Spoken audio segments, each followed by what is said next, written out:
Hey guys, I'm Alicia, and today I'm going to unlock the mystery of making a beaded keyhole ring.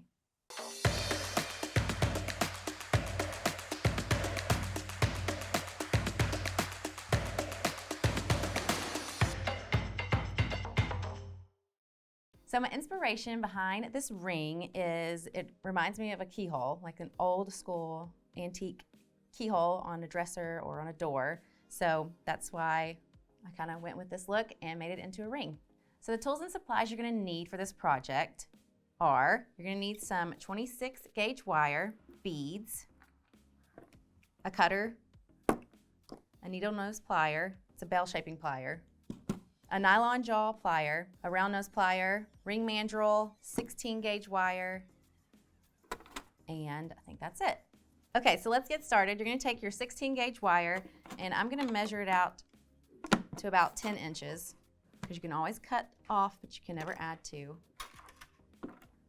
So you've got your 10 inches of 16 gauge wire, and now you're going to take your bell shaping plier, and this is the Wubber, the large Wubber, and I'm going to use the smallest bell on the plier. So I'm going to take the wire and find the center, and I'm going to push that wire down over the bell, and then I'm going to slide the bell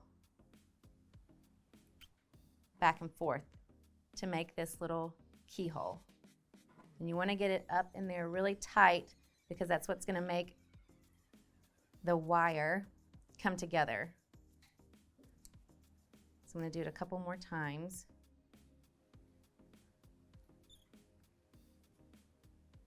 Okay, so now it looks like this. And you're just going to take your fingers in on each wire and kind of just move them closer together, just with your fingers. So just kind of push on the wire so it's going towards each other instead of away. So now your wire is like this. So that's your first step. Now we're going to take 26 gauge wire, and you're going to need kind of a lot of this. You can always add to this though. So this is about 2 feet of 26 gauge wire. We might need more, we might not. So you're going to come up to the neck of that little keyhole, and you can leave just like a little bit, let's say 4 inches out. You're going to come up to that neck and start wrapping around 4 times. And then on your 5th wrap, you're going to wrap over and bring it through the 2 wires up to where you just wrapped it. You're going to do that 4 times.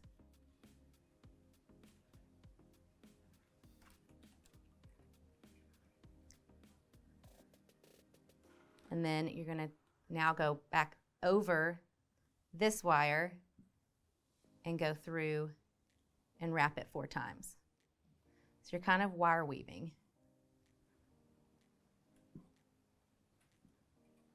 And then once you've done it 4 times on that side, you're going to go back over and do it on the opposite side. And you're going to repeat that until you get halfway down this wire. So we'll probably stop around right here. Depending on what size finger you have, you're going to want to go longer. So I'm just going to wrap this really fast.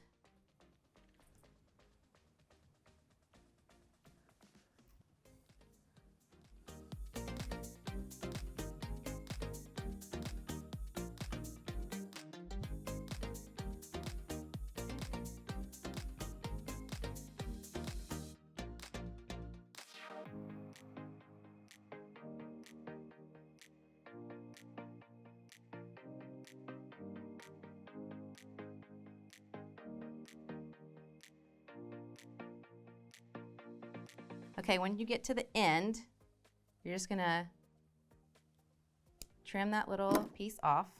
Leave this one because we're gonna use that in a minute. You're going to take the loop and you're going to set that on the mandrel, and that's how you're going to start bending it. So you want to hold that down, and then you're going to bend with your finger all the way around. So it's going to look like this.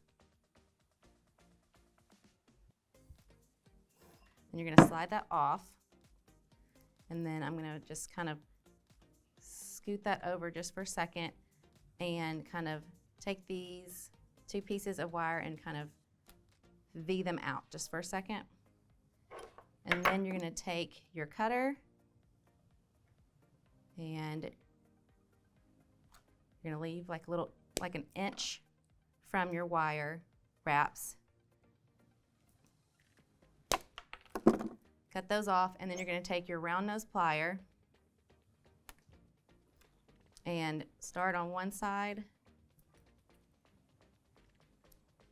and roll that back into a loop.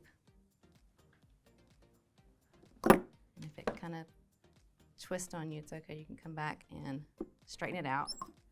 And then I'm going to push that loop to the other side so that I can make a loop on this, with this side of the wire.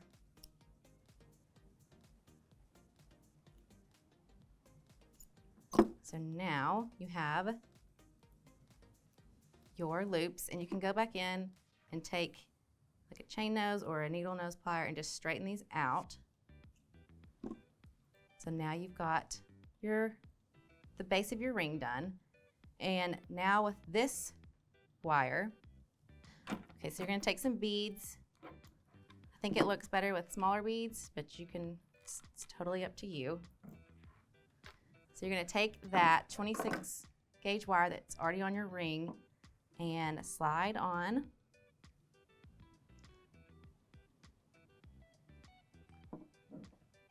a bead. Let it go up to your loop right there, and then you're just going to start wrapping that bead onto your keyhole. And I'm going to wrap that wire in there, go around twice, and then add another bead. Slide it on.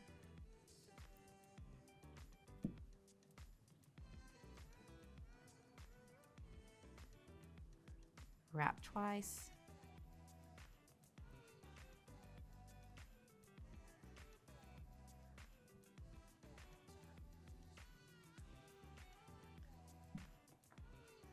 Slide on another bead.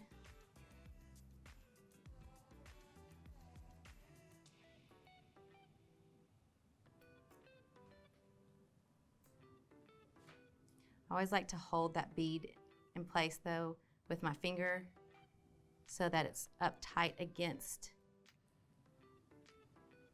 the wire, because if you don't, it's just going to kind of, your beads are going to kind of hang.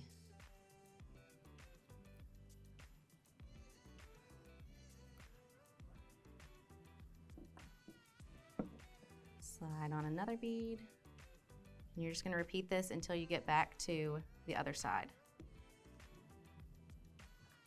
And when your wire starts to get shorter, that's why I like to have like a needle nose plier, because it makes it a lot easier once you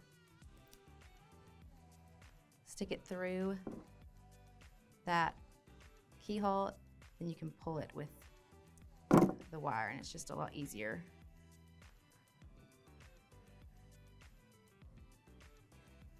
Okay, so now we are at our last bead. We're going to stick that through, grab it, and wrap it around a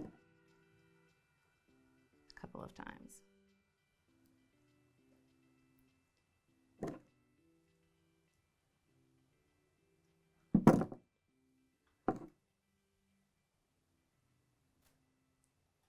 I'm going to wrap it one more time just to be safe.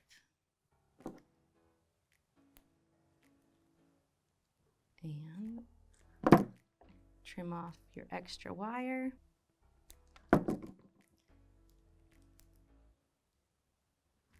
And then you can slide it back on to your ring mandrel to kind of give it a better shape because you've been working with it.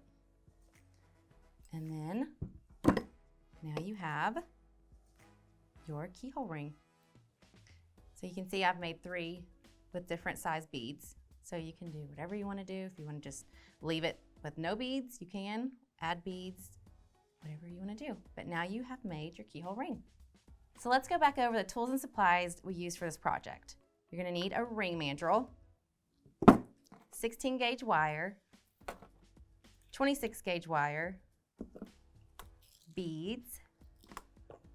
This is the Wubbers bell shaping plier, round nose plier, nylon jaw plier if you need to straighten out your kinks, needle nose plier, and cutter. So if you want to pick up any of the materials we used today, check out the links below. What do you guys want to see us make? Let us know in the comments, like, subscribe, and ring that bell, and we'll see you later.